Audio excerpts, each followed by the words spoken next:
Today, we have in the international media, there is a very common statement which is repeatedly bombarded, especially in the Western media. And that statement is, all Muslims are not terrorists, but all terrorists are Muslims. And this statement was even imported to India, especially after the 11th July, the serial train bomb blast that took place in Bombay, especially to Bombay.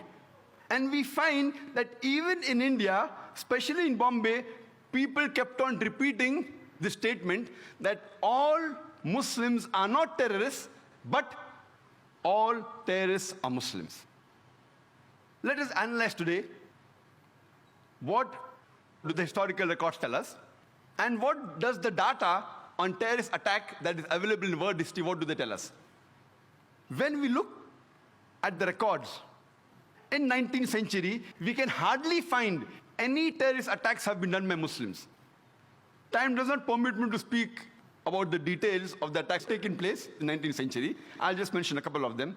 We know that in 1881, Tsar Alexander II of Russia, he was assassinated. He was traveling in a bulletproof carriage in St. Petersburg Street. There was a bomb that kills innocent 21 bystanders. He comes out of the bulletproof carriage, another bomb comes, and he's killed. He was not killed by a Muslim, he was killed by Ignis. He was a Pole from Burbusk. He was a non-Muslim, he was an anarchist. We know in 1886, there was a bomb blast that took place in the Haymarket in Chicago during the labor rally. And 12 innocent people were killed. One amongst them was a policeman by the name of Dejan. Later on, 7 policemen were injured and they died in the hospital. The people responsible for this act, they were not Muslims, they were 8 anarchists, all of them non-Muslims. When we analyze the record of the terrorist attacks that have taken place in the 20th century, we know from the historical records that on the 6th of September, 1901, the then president of USA, William McKinley, he was assassinated by an anarchist by the name of Leon. He was shot twice by Leon. He was a non-Muslim. On the 1st of October, 1910, there was a bomb blast that took place in the Los Angeles Times newspaper building, in which 21 innocent people were killed. The people responsible for this bomb blast, they were 2 Christians by the name of James and Joseph. They were union leaders. They were not Muslims. We know that on the 28th of June, 1914, in Sarajevo, France, the Archduke of Austria, along with his wife, they were assassinated, which precipitated the World War I. The people responsible for this assassination, they were called the Young Bosnia. Most of them, they were Serbs. They were not Muslims. From historical record, we come to know that on the 16th of April, 1925, there was a bomb blast that took place in St. Nedelya Church in Sofia, the capital of Bulgaria, in which more than 150 innocent people were killed and more than 500 injured. It was the biggest terrorist attack that has taken place on the soil of Bulgaria. It was conducted by the Bulgarian Communist Party. They were not Muslims.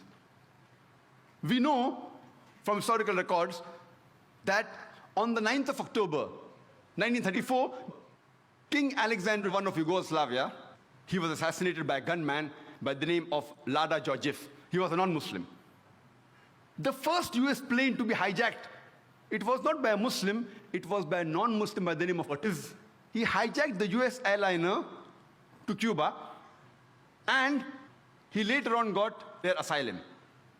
When we go to the records of terrorist attacks done, we come to know that in the year 1968, the ambassador to Guatemala, he was assassinated by a non-Muslim.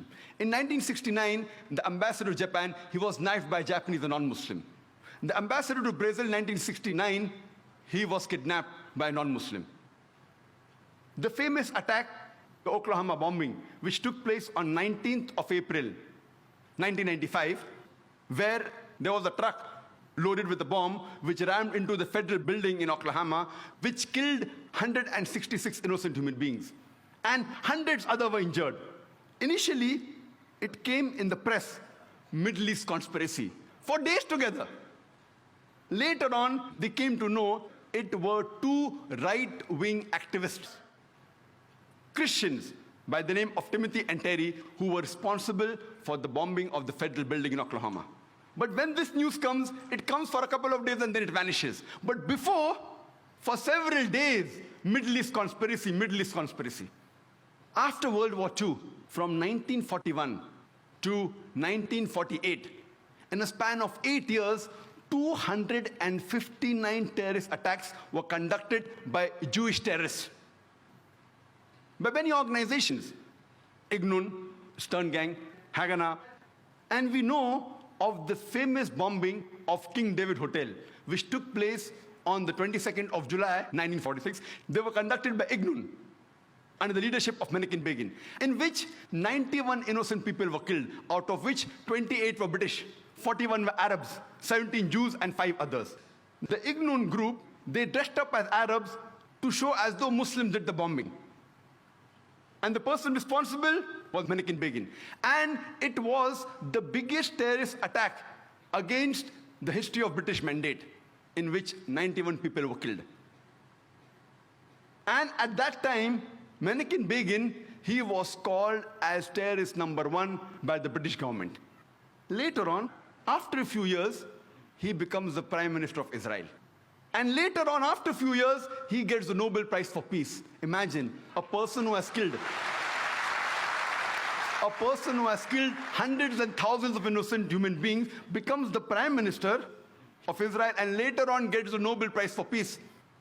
And most of the groups that were fighting, like Stern Gang, Ignun, Haganah, all of these Jewish groups and the leaders like Yitzhak Rabin, Menachem Begin, Ariel Sharon, later on became prime ministers and high-holding ranks in the state of Israel. And all of them, they were fighting for a Jewish state. If you see the world map, before 1945, Israel did not exist. Israel didn't exist. These Jewish groups, they were called as terrorists by the Britishers. They fought for a Jewish state. Later on, with power, they grabbed the land and they kicked the Palestinians out. And now these same people are calling the same Palestinians who are fighting for a more just cause, for getting the land back. And they are labeled today as terrorists by the Israelis. Imagine, Hitler incinerated 6 million Jews. He kicks the Jewish community out. Why should they come to Palestine? The Palestinians, they welcome the cousins with open hands. If they should take a land, they should go back to Germany. They should go back to Europe.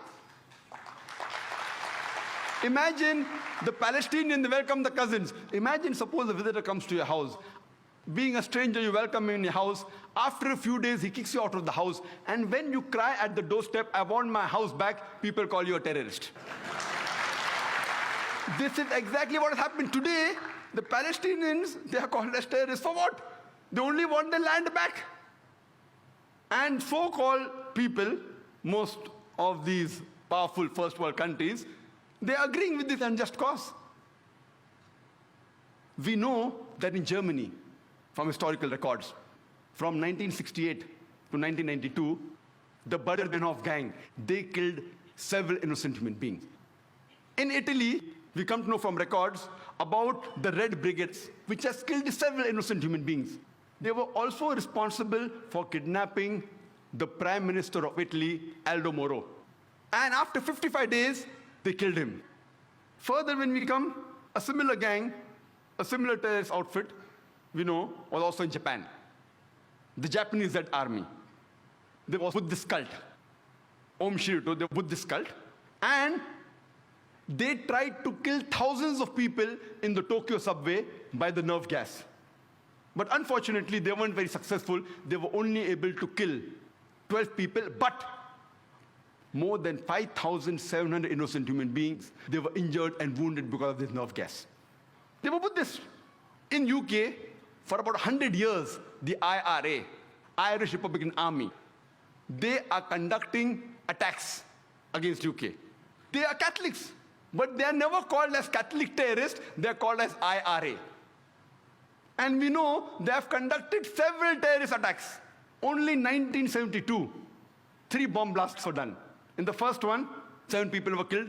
In the second one, 11 were killed. And third one, 9 were killed. In 1974, they did 2 bomb blasts. In the Guildford pub, they killed 5 innocent people and injured 44 people.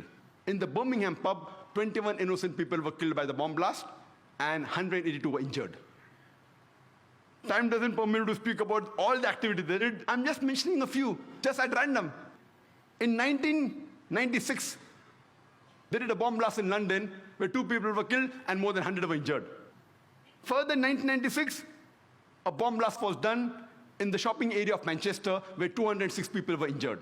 In 1998, Bambrick's bomb blast, where 500 pounds of bomb was loaded in a car, in which 35 innocent people were injured. In the same year, we know from records about the Omagh bomb blast, where a 500-pound of bomb was put in a car and 29 innocent people were killed and 330 were injured. All these records are from non-Muslim sources. They have not been written by Muslims. All from non-Muslim sources, from Amnesty report, from BBC. If you go on the internet, you can cross-check. But many a time when the number is big, there may be a difference. Like today, we know how many people killed, 296, one report says 294, one says 293, so I play it safe and say more than 290. The report, if it's a large number, may differ by few here and there. If it's a small number, it's precise. All these by non-Muslim sources. In 2001, the BBC was bought by IRA. But these people, they are not called as Catholic terrorists. Today, the UK government is more afraid of Muslim terrorists. I don't know from the records of the UK government how many confirmed Muslim terrorists have done bomb blasts in UK. Even the London bombing of 7th July, there's no confirmed report. They are suspected to be Muslims. It's not confirmed, in which more than 50 people were killed. One report says 52, one report says 56. Therefore, I said more than 50 people were killed. Even if we agree for sake of argument that they were Muslims who did the 7th July bomb blast in the year 2005, yet they come nowhere close to IRA. IRA puts these bomb blasts to shame. They have killed hundreds and thousands of people. Yet today, the UK government is more afraid.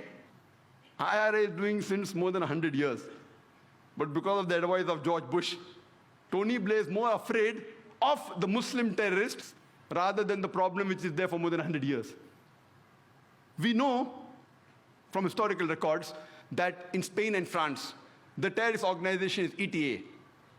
They have conducted 36 attacks. And in Africa, there are so many organizations, the list is exhaustive.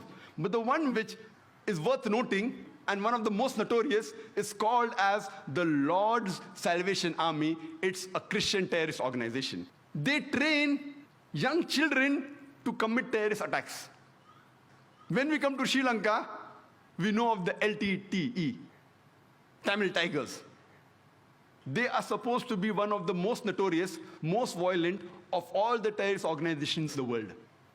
They are the people who are experts in suicide bombing, and they even take help of children. They train them, and they let them take part in suicide bombing.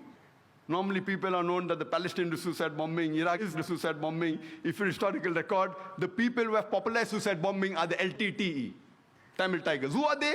They are Hindus. But the Indian report doesn't say Hindu terrorists, they say LTTE. When we come to India, many a times, most of the terrorist attacks that we hear of, majority of them, they talk about Kashmiri militants. Whether the attacks are right or wrong, we can discuss some other time. But how many times do we hear? And what Justice Hosbir Suresh said, he named many of the terrorist attacks taking place in India. I wonder how many of the people in the audience have heard of them in the newspapers. How many? Those people who are involved, like honorable people like Justice Hosbir Suresh, and those in the field are aware of it. But the general masses, we aren't aware of it. Whenever terrorist attacks are talked about, most often they're talked about Muslim terrorists. Why? In India, there are terrorist organizations belonging to almost all different religions. Almost all.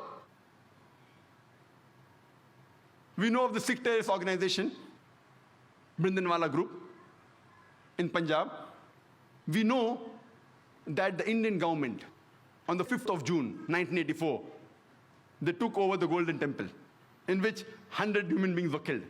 In retaliation, a few months later, on 31st of October 1984, the then Prime Minister, Srimati Indira Gandhi, she was assassinated by one of her security guards who was a Sikh. If you go to the South Asian terrorism portal site, not run by Muslims, run by non-Muslims, and you see the list of terrorist attacks done by all the people, the Muslims are in a minority. But that's never highlighted in the media. If you go to northeast of India, if you go to Tripura, the Christian terrorist organization exists, like ATTF, All Tripura Tiger Force, NLFT, National Liberation Front of Tripura. They're Christians. They have killed several Hindus. Reports, if you go on the site, 4 Hindus killed, 8 Hindus killed. On 2nd October 2004, 44 Hindus were killed and several were injured by this group. They were Christians. In Assam, Ulfa. Ulfa alone, in a span of the past 16 years, from 1990 to 2006, they have conducted successfully 749 terrorist attacks. They will put the Kashmiri militants to shame. 749 confirmed terrorist attacks. But when we read in the newspaper, we only know about the Kashmiri attacks. And I remember a couple of years back, I'm called, alhamdulillah, by God's grace, by several parts of India, from several parts of the world. I had many invitations from Kashmir, but is it the right time to go, yes or no? Finally, in September 2003, I decided to go to Kashmir.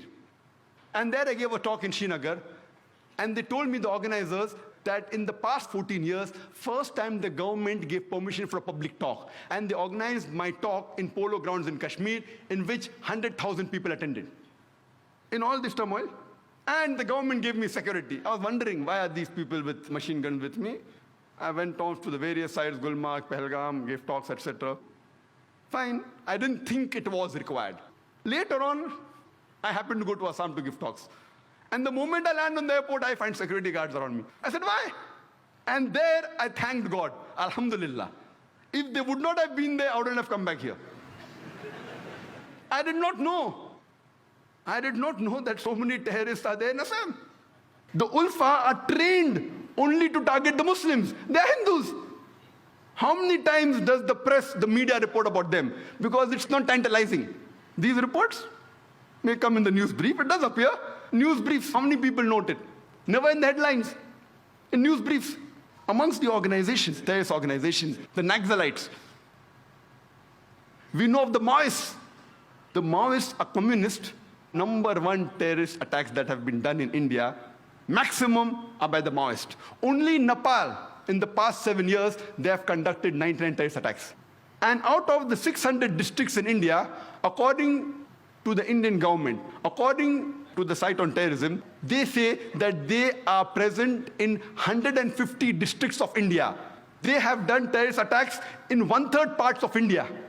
#1, if you compare the people they have killed, the attacks they have done, compared to the Kashmir militants, it's no way comparable.